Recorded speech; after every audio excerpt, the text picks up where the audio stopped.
The Ukrainian President Petro Poroshenko has warned his army to be ready for a full-scale Russian invasion.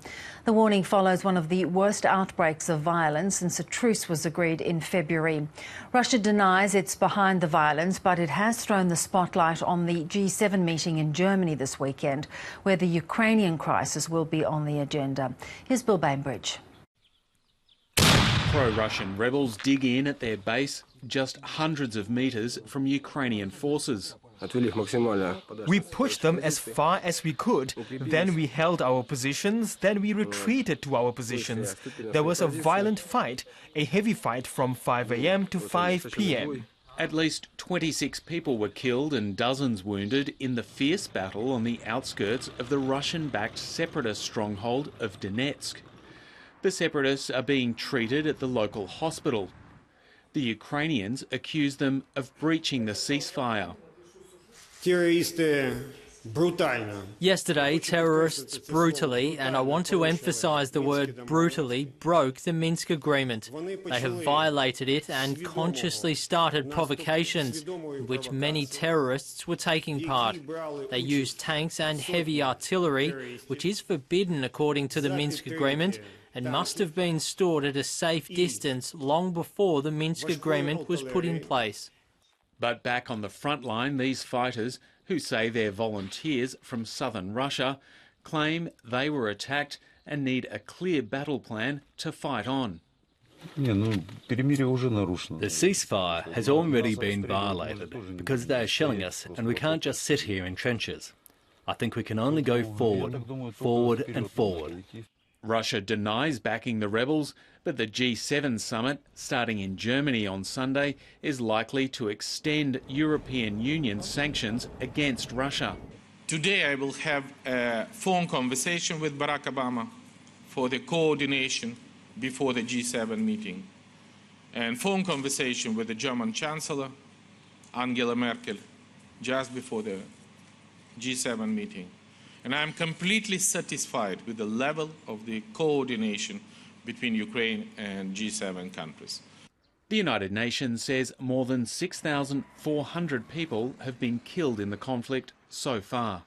Bill Bainbridge, ABC News. Well, Michael Buchurcu is with the Organisation for Security Cooperation in Europe, and he is the spokesman for the group's special monitoring mission to Ukraine, and he joins us from Kiev. Really great to talk to you again, Michael. What evidence do we have that a full-scale invasion across the border is imminent?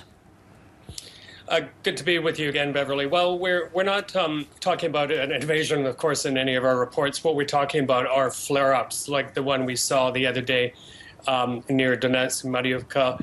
And also, worryingly, we still see quite a bit of heavy weapons being used in and around Donetsk airport, the railway station there. And then we have new flashpoints along the contact line closer to Luhansk Oblast.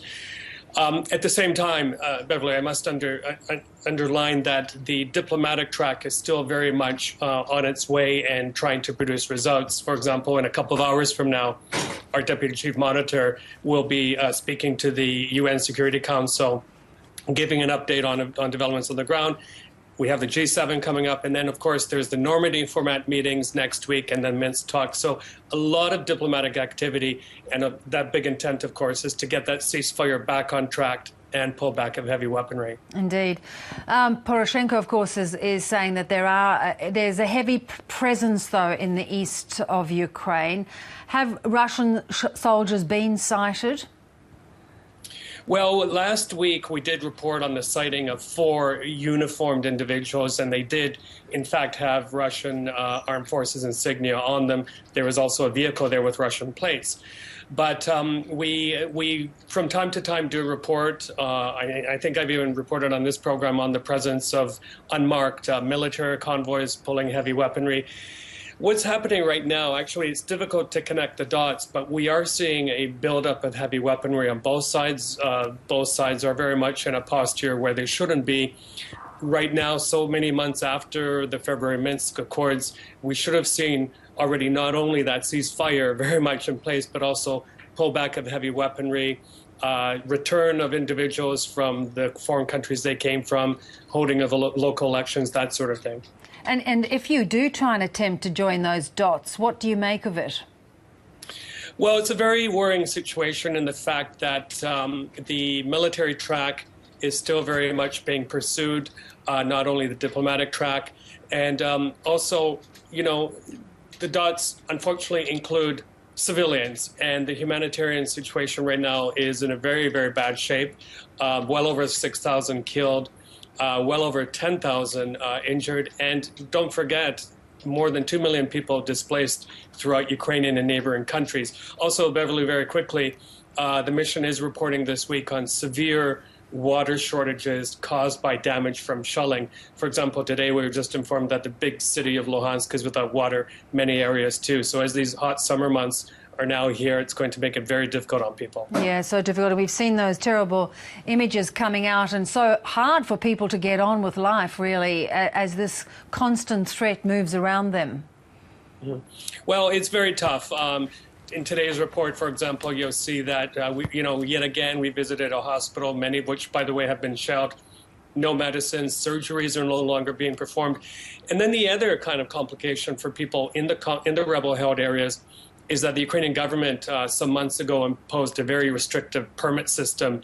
Hence, a lot of people are finding it very difficult to get out to collect their pensions, to get medical treatment, to get food.